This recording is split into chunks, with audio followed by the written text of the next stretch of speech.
13절부터 25절까지 교독하겠습니다. 신명기 2장 13절부터 25절까지 교독합니다. 이제 너희는 일어나서 세렛 시내를 건너가라 하시기로 우리가 세렛 시내를 건넜으니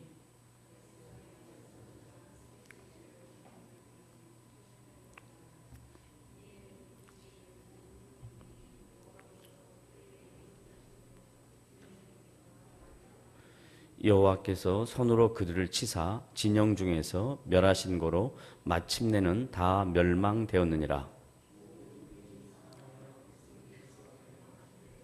여호와께서 내게 말씀하여 이르시되 암몬 족속에 가까이 이르거든 그들을 괴롭게 하지 말고 그들과 다투지도 말라. 암몬 족속의 땅은 내가 내게 기업으로 주지 아니하리니 이는 내가 그것을 롯 자손에게 기업으로 주었음이라.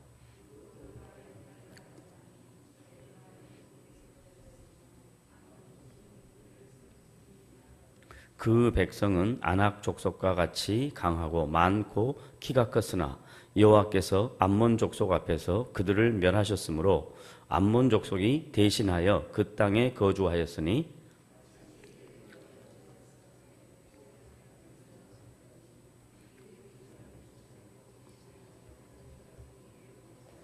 또 갑돌에서 나온 갑돌 사람이 가사까지 각 촌에 거주하는 아위 사람을 멸하고 그들을 대신하여 거기에 거주하였느니라.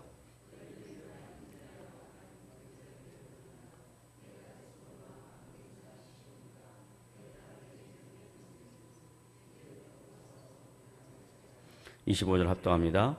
오늘부터 내가 천하 만민이 너를 무서워하며 너를 두렵게 하게 하리니 그들이 내 명성을 듣고 떨며 너로 말미암아 근심하리라 하셨느니라. 아멘.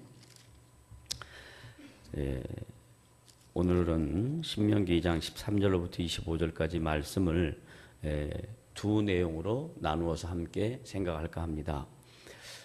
첫째 내용은 성경에 보면 하나님께서 손으로 이스라엘 백성들의 군사를 쳐서 멸하셨다라는 말이 나옵니다. 이런 말씀을 읽을 때 우리는 잘 이해가 안 됩니다. 왜 하나님이 자기 언약 백성, 사랑하는 선민들을 쳐서 왜 멸망시켰을까 하는 것입니다. 이건 하나님의 사랑과 배치되는 혹은 대치되는 그런 말씀으로 이해가 됩니다. 사랑한다면 지켜주고 보호해줘야 되는데 왜 하나님의 사랑의 대상인 언약 백성들을 하나님께서 쳐서 또 손으로 쳤다라는 표현을 씁니다. 그건 하나님의 손이라는 것은 능력을 상징하는 것인데 이 하나님의 능력이 진노의 도구로 멸망의 도구로도 사용될 수 있는 것처럼 지금 모세가 신명기 2장에서 이스라엘 백성들의 군인들 그들을 다 하나님이 멸망하셨다라는 내용을 보게 됩니다. 이 말씀은 하나님께서 당신의 언약 백성에게 약속하신 그 약속의 말씀과 그 말씀에 대해 불순종한 이스라엘 백성들에 대한 하나님의 징계입니다. 징계는 징계가 목적이 아니라 그 징계를 통해서 하나님의 구원 역사가 얼마나 구체적이고 치밀하고 세밀하게 진행돼 가고 있는가 하는 것을 볼 수 있는 또 다른 면이 있습니다. 군인들은 다 죽어도 힘 있는 사람들, 자기 힘으로 살 수 있다고 생각하는 사람들은 다 죽어도 하나님이 남아있는 유아들이나 부녀자들이나 또 장애자들을 통해서도 당신이 약속하신 그 약속은 분명히 이루어내고야 마신다 하는 것을 보여주는 말씀이기도 합니다. 그래서 모세가 이 신명기 2장을 기록하면서 이스라엘 백성에게 분명하게 가르쳐주고 싶었던 내용은 하나님은 당신이 이루어 가시는 그 일에 빈틈이 없이, 그리고 하나님이 약속하신 그 약속은 분명히 역사 속에서 성실하게 지켜지는데, 그 역사를 진행하는 가운데 하나님의 말씀에 불순종하고 자기 힘으로 할 수 있다고 하는 사람들은 다 제쳐두고 어린이, 그리고 부녀자, 그리고 노약자, 그리고 장애자, 자기의 힘으로 할 수 없다라고 생각하고 하나님만을 의지하고 신뢰하는 사람들을 통하여 당신이 이루어 가시는 하나님의 일하심을 성경을 통해서 보여주시는 것입니다. 그래서 이 군인을 쳐서 멸하신 하나님, 곧 이제 다른 백성들과 부딪혀서 싸움을 해야 될 텐데 그 싸워야 될 군인들을 다 쳐서 죽여버립니다. 도대체 이게 상식적으로 납득이 되고 이성적으로 용납이 되는 말씀이냐 이 말이죠. 인간적인 판단으로 생각하면 이건 도저히 이해가 되지 아니하는 아주 아이러니한 내용들입니다. 곧 다가오는 아모리 족속하고 싸움하게 될 때 군인이 있어야 싸움을 할 텐데 하나님이 먼저 아모리 족속하고 싸워서 이겨야 될 사람들을, 군인들을 미리 다 죽여버리는 거예요. 여러분 오늘 본문 말씀 보십시오. 15절 14절부터 보시죠. 14절 다 같이 시작. 가데스 바네아에서, 지금 광야 생활입니다, 떠나 세렛 시나를 건너가기까지 18년 동안이라. 이때에는 그 시대의 모든 군인들이 여호와께서 그들에게 맹세하신 대로 진영 중에서 다 어떻게 했다고 그래요? 멸망시켰다 그러죠. 그 다음에 15절 시작. 여호와께서 손으로 그들을 치사 진영 중에서 멸하신 거로 마침내는 다 어떻게 했다고요? 다 멸망되었다 그러잖아요. 그러니까 싸울 만한 용사들은 하나님이 사글이 다 없애버렸다. 이해가 되지 않잖아요. 바로 앞에 지금 싸움을 해야 될 아모리 족속이라고 하는 나라가 있는데 싸움도 하기 전에 군인들, 전쟁할 수 있는 사람들 싹 다 하나님이 맹세하신 대로, 약속하신 대로 다 죽여버립니다. 이런 말씀을 보면서 어떻게 이렇게 하셨을까?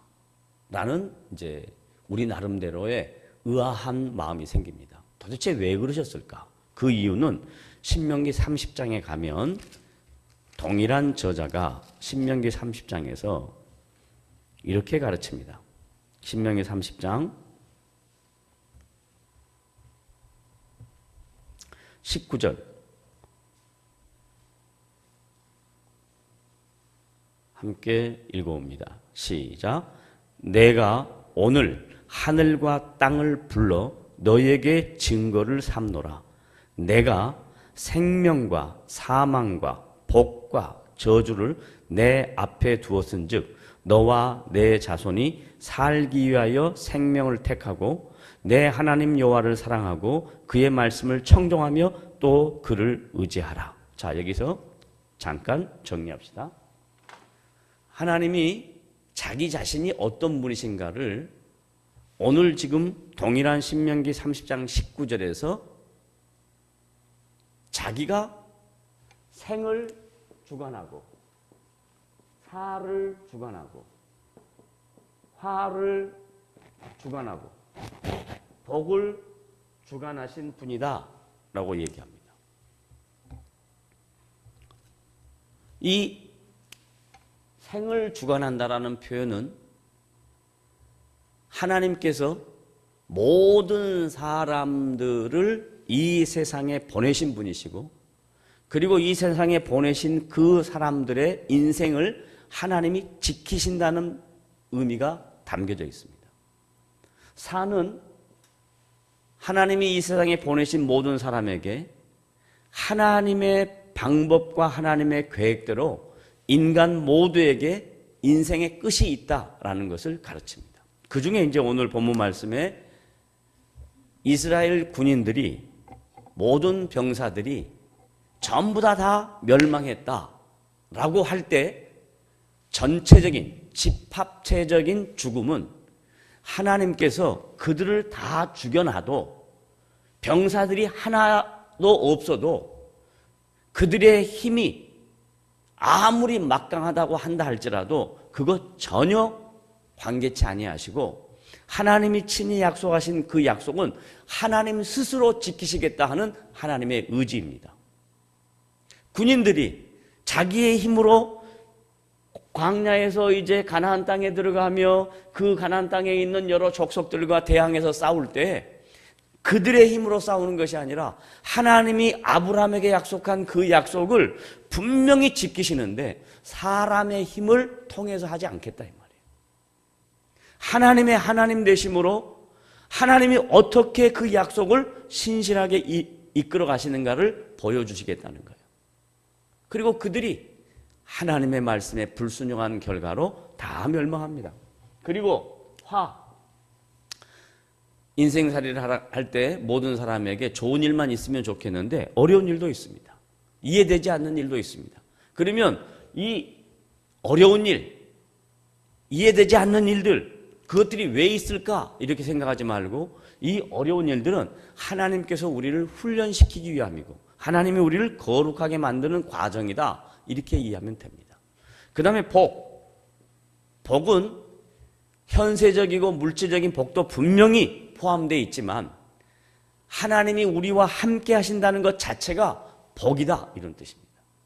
그래서 하나님은 모든 사람들에게 복의 주관자가 되시고 화도 그 훈련과 인생의 다양한 어려움들을 통해서 하나님의 목적을 이루는 수단으로 사용하시고 인간의 죽음조차도 하나님이 정하시고 이 세상에 우리를 보내시고 우리의 인생을 이끌어가는 것도 하나님께서 행하신다라는 것을 신명기 저자인 모세가 동일하게 이 말씀으로 이스라엘 백성이 하는 겁니다. 이스라엘 백성이 생각할 거 아니에요.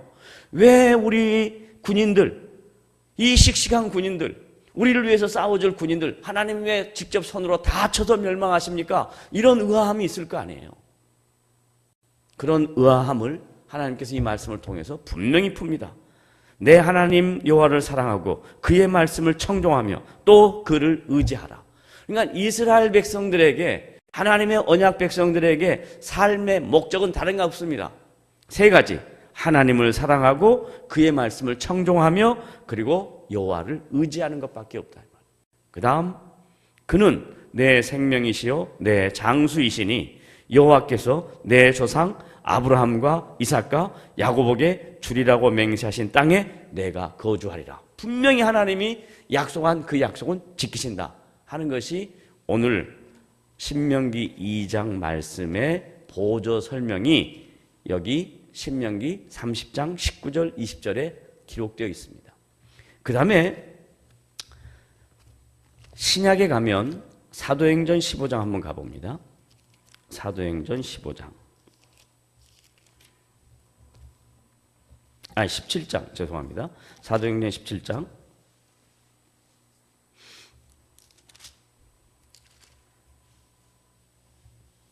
바울이 아테네라는 도시에 가서 에피쿠로스 화파와 스토아 철학자들에게 이제 하나님이 어떤 분이신가를 설명합니다. 그래 아레오바고라는 곳에서 하나님의 하나님 되심을 설명하는데 시간 관계상 24절부터 보겠습니다. 다 같이 시작. 우주와 그 가운데 있는 만물을 지으신 하나님께서는 천지의 주제시니 여기까지만 잘라봅시다. 그럼 하나님이 어떤 분이시냐? 온 우주 만물을 다스리시고 창조하시고 통치하신 분이시다. 그 말이죠. 그 다음 손으로 지은 전에 계시지 아니하시고 이 말은 다른 신들처럼 다른 모든 신들은 전에다가 자기의 신상을 만들어 놓고 그 신상이 그 신이 우리를 지켜준다고 생각하는데 온 우주 만물을 다스리신 하나님 그리고 통치하신 하나님 만드신 그 하나님은 그런 전에 계시지 아니하고 그 다음 25절 시작. 또 무엇이 부족한 것처럼 사람의 손으로 섬김을 받으신 것이 아니니 모든 신은 사람이 만들어 놨잖아요. 공교하게. 그게 아니니. 왜냐하면 그 다음 시작. 만민에게 뭐요? 생명과 호흡과 만물을 친히 주시는 이심이라. 여기서는 좀 더 구체적으로 설명했어요. 생사화복을 뭐라 그랬어요? 뭐?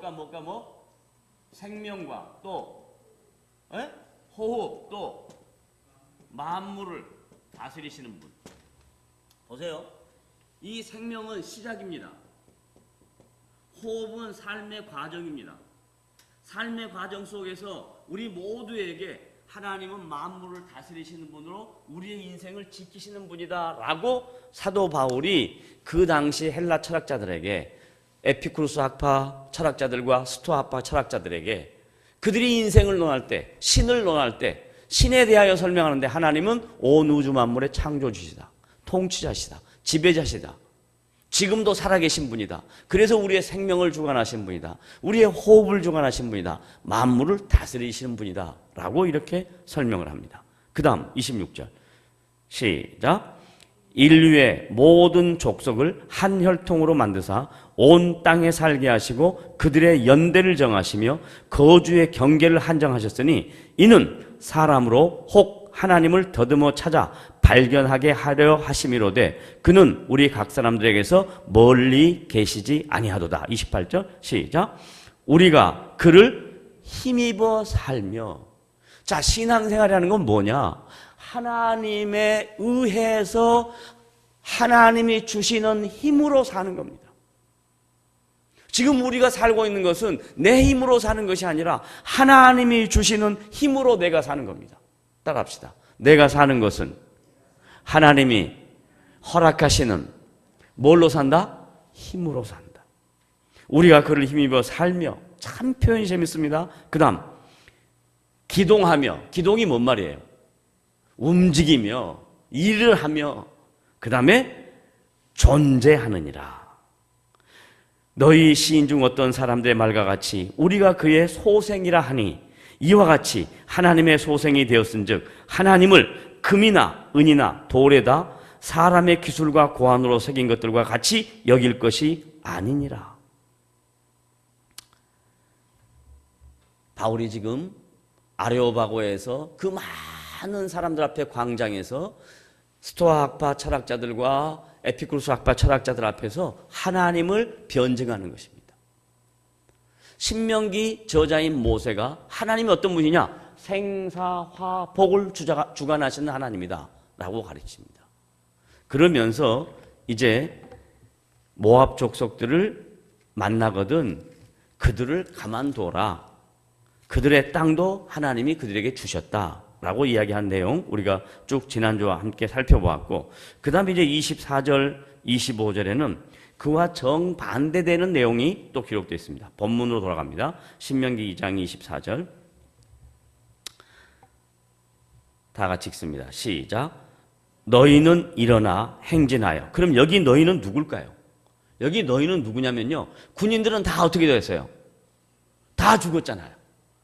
다 멸망했어요. 하나님이 사람 손으로 쳐서 다 멸망시켜버렸어요. 죽여버렸어요. 그러면 이제 너희는 누구냐면 이제 어린이, 유아, 부녀자, 전쟁할 수 없는 사람들이에요. 네? 자기의 힘으로 다른 적을 만나서 그들과 싸울 수 있는 사람들이 아니란 말이에요. 그 다음 너희는 일어나 행진하여 아르논 골짜기를 건너라. 내가 그 다음 다 같이 읽어봐요. 시작. 헤스본 왕 아모리 사람 시온. 이미 여기는 뭐가 돼 있어요? 왕정시대가 돼 있잖아요. 왕이 있단 말이에요. 왕이. 그럼 왕을 다 옆에서 돕는 신하들이 있을 것이고 군인이 있을 것이고 완벽하게 왕정체제가 다 돼 있을 텐데 이스라엘 백성은 지금 뭐 하는 거냐면 부녀자만 남았고 어린아이만 남았고 장애자만 남았고 군인들은 없어요. 군인들은. 근데 하나님 뭐라고 명령하냐? 시온과 그의 땅을 내 손에 넘겼으니 이제 더불어 어떻게 하라고 그래요? 싸워서 그 땅을 차지하라 그래요. 싸울 군이 있어야 싸우죠. 그러면 이스라엘 백성에게 하나님이 명령하는 그 싸움은 전력, 전략, 모략, 용기 이런 거 아니에요. 아까 신명기 30장에 이야기한 것처럼 하나님을 사랑하고 하나님의 말씀에 순종하고 그리고 하나님을 의지하는 것, 이것이 싸움의 무기라고 이야기하는 거예요. 너희들 힘으로는 싸울 그게 없다. 그런데 하나님이 아모리 왕 시온 분명히 너희들이 그들을 싸울 텐데, 그 다음 말씀 결과부터 먼저 말해요. 25절 다 같이 시작. 오늘부터 내가 천하 만민이 너를 무소하며 너를 두려워하게 하리니 그들이 내 명성을 듣고 떨며 너로 말미암아 근심하리라 하셨느니라. 이게 말이 됩니까?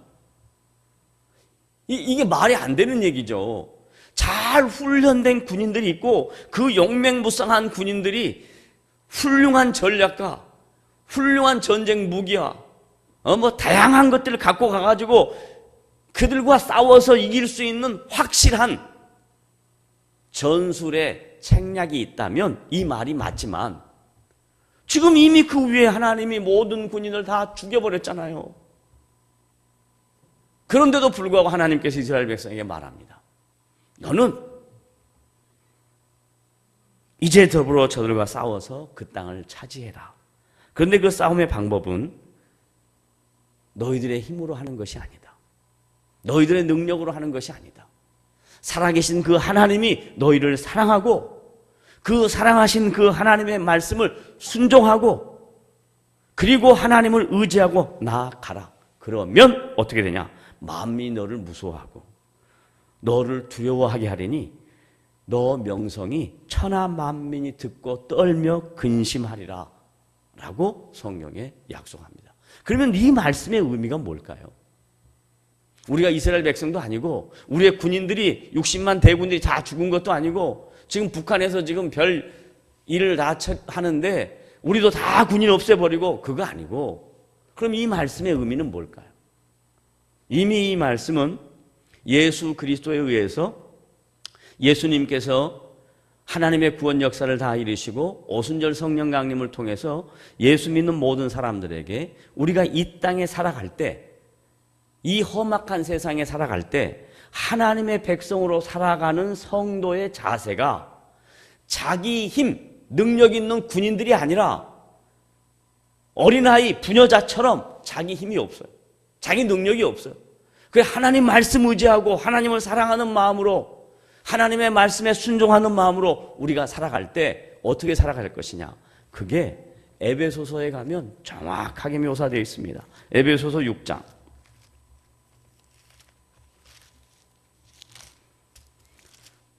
에베소서 6장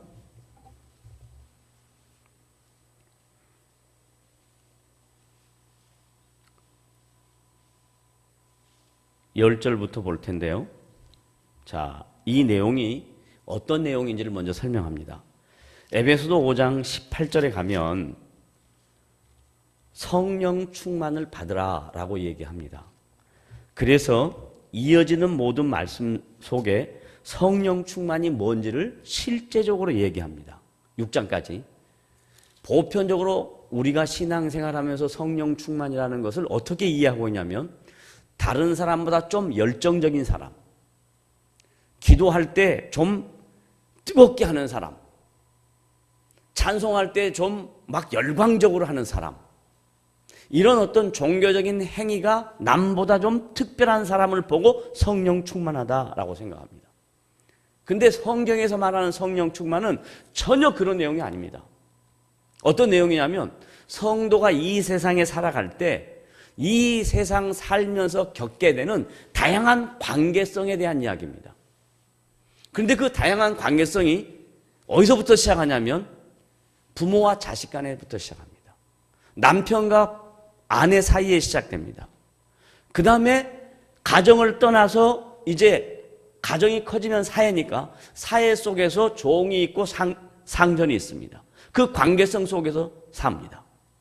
그래서 성령 충만하게 된 성도가 이 땅에 살면서 살아야 될 삶의 자세를 설명하는데 남편아, 아내에 대하여, 아내야 남편에 대하여, 부모야 자식에 대하여, 자식아 부모에 대하여, 종아 상전에 대하여, 상전아 종에 대하여. 이 관계성을 쫙 설명합니다.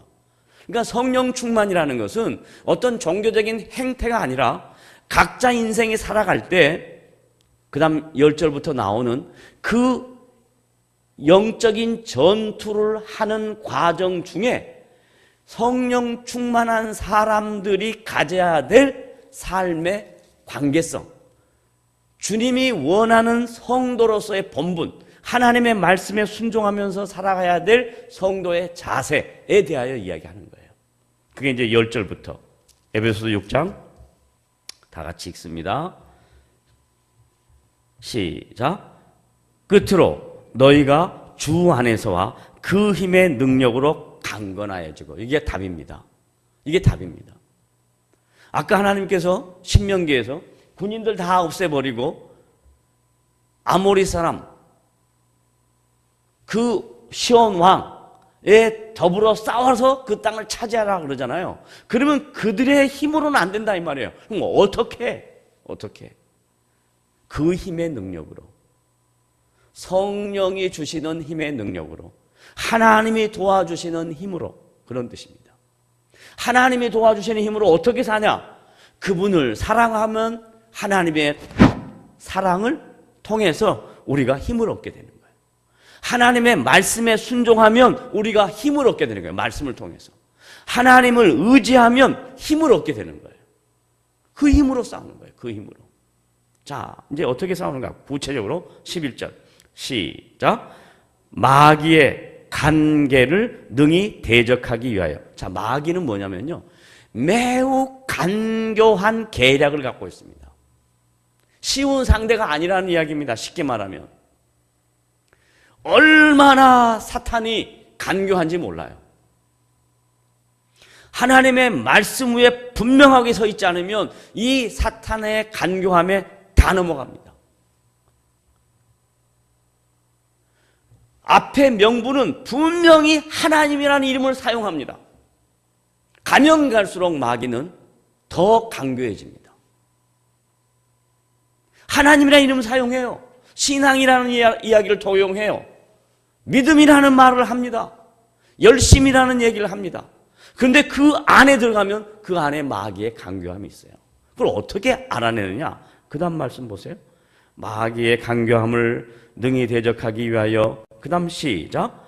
하나님의 전신갑주를 입으라. 기가 막히잖아요. 하나님의 전신갑주를 입으라, 이 말이 뭔 말일까요? 여러분 한번 생각을 해요. 묵상을 해보세요. 하나님의 전신갑주를 입으라, 이 말이 뭔 말일까요? 그 뒤에 이제 그 전신갑주를 입는 것 이제 설명합니다. 이 말을 쉽게 설명해 드릴게요. 하나님의 전신갑주를 입으라, 이 말은 세상적 가치와 세상적 기준으로 하지 말고 모든 일에 하나님의 말씀이 우리를 지배하도록 하나님 말씀 위에 서라, 이 말입니다. 하나님의 전신갑주를 입으라, 이 말은 세상적 가치와 기준에서 벗어나라 이야기예요. 근데 수도 없이 많은 성도들이 예수를 믿는다고 하면서 세상적 가치와 기준에 빠져있는 사람이 수도 없이 많아요. 여러분의 삶의 원동력이 뭡니까? 하나님을 힘입어 삽니까? 아니면 여러분의 힘으로 살려고 합니까? 하나님을 힘입어 살아라고 이야기하잖아요, 사도 바울이. 그 당시 헬라 철학자들, 에피쿠루스 학파나 스토아 학파 철학자들은 대단히 똑똑한 사람들이었습니다. 그 사람들은 그 시대의 정신 문명을 이끌어가는 사람들이었습니다. 그런데 그 사람들 앞에 복음을 설명할 때 우리가 살아가는 것은 하나님을 힘입어 살아간다. 그 힘입어 살아가는 사람이 누구냐? 부녀자들입니다. 군인들은 다 죽어버리고 장애자들입니다. 어린아이들입니다. 그들이 어떻게 살겠어요? 그 전쟁을 어떻게 이기겠어요? 하나님을 힘입어 이기는 거죠. 내가 할 수 있는 것이 별로 없다는 것을, 내 능력으로 해낼 수 있는 것이 얼마 안 된다는 것을 깊이 알아가면 알아갈수록 하나님을 힘입어 살 수 있습니다. 그런데 내가 할 수 있다라고 생각하면 하나님을 힘입어 살아가지 못합니다. 어떻게 하냐? 내가 이거 다 할 테니까 하나님 이것만 해주시오. 이렇게 되는 겁니다. 내가 할 수 없다는 걸 철저히 인식하는 거예요. 개혁자들은 칼빈을 비롯해서 바울을 비롯해서 어거스틴을 비롯해서 하나님의 말씀을 더 깊이 알아가면 알아갈수록 철저하게 내가 할 수 있는 것이 별게 없다는 것을 압니다. 내 능력이 안 된다는 걸 압니다. 그러니 하나님을 힘입어 살 수밖에 없다는 것을 압니다. 그럴 때 여러분의 인생 속에 하나님의 하나님 되심이 드러날 거예요. 근데 자꾸 내가 할 수 있다고 생각합니다. 내가 할 수 있다. 내가 할 수 있다. 자, 봅니다. 하나님의 전신갑주를 입어라. 12절 시작. 우리의 씨름은 혈과 육을 상대하는 것이 아니요. 이 말이 뭔 말이냐면 세상적인 방법으로 싸우는 게 아니다 이 말이에요. 전략 갖고 하는 게 아니다 이 말이에요. 그 다음 시작. 통치자들과 권세들과 이 어둠의 세상 주관자들과 하늘에 있는 악한 영들을 상대함이라. 그러니까 성도가 이 세상을 살아갈 때 싸워야 할 싸움은 사단이 지배하고 있는 악한 영들이 우리를 자꾸 세상적인 가치로 끌어가려고 하는데 거기에 대항해서 싸워야 된다 이 말이에요. 그럼 어떻게 하냐? 13절 시작. 그러므로 하나님의 전신갑주를 취하라. 이는 악한 날에 너희가 능히 대적하고 모든 일을 행한 후에 서기야 함이라. 그런즉 서서 진리로 너희 허리띠를 띠고 의의 호심경을 붙이고 평안의 복음이 준비한 것으로 신을 삼고 모든 것 위에 믿음의 방패를 가지고 이로써 능히 악한 자의 모든 불화설을 소멸하고 구원의 투구와 성령의 검. 제일 마지막 보세요. 뭐예요? 곧 그러잖아요. 곧. 그 앞에 있는 수식어 전부 다를 수식하는 말이에요. 곧 뭐 해라? 하나님의 말씀을 가져라. 그러잖아요. 근데 이 하나님의 말씀이 상식적이지 못해요. 이성적이지 못해요. 신명기 2장으로 돌아가면 아모리 왕 시온과 이스라엘 백성이 싸우기 위해서는 군인이 많아야 돼요? 적어야 돼요? 많아야 되잖아요. 근데 하나님이 싸움하기 전에 다 어떻게 해요? 확 다 죽여버리잖아요. 확 다 죽여버리잖아요. 이게 이성적으로 말이 됩니까? 이해가 안 되는 이야기잖아요.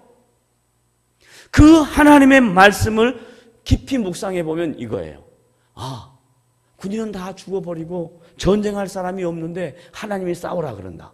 이게 말이 안 되지 않느냐? 상식적으로 이해가 되지 않는 거 아니냐? 그런데도 불구하고 하나님을 사랑하는 마음으로, 하나님을 순종하는 마음으로, 하나님을 의지하는 마음으로 나아갈 때 하나님이 너희를 들어서 세상 사람들이 너희를 통해서 떨고 너희의 명성이 높아질 것이다. 이렇게 말씀하시는 거예요.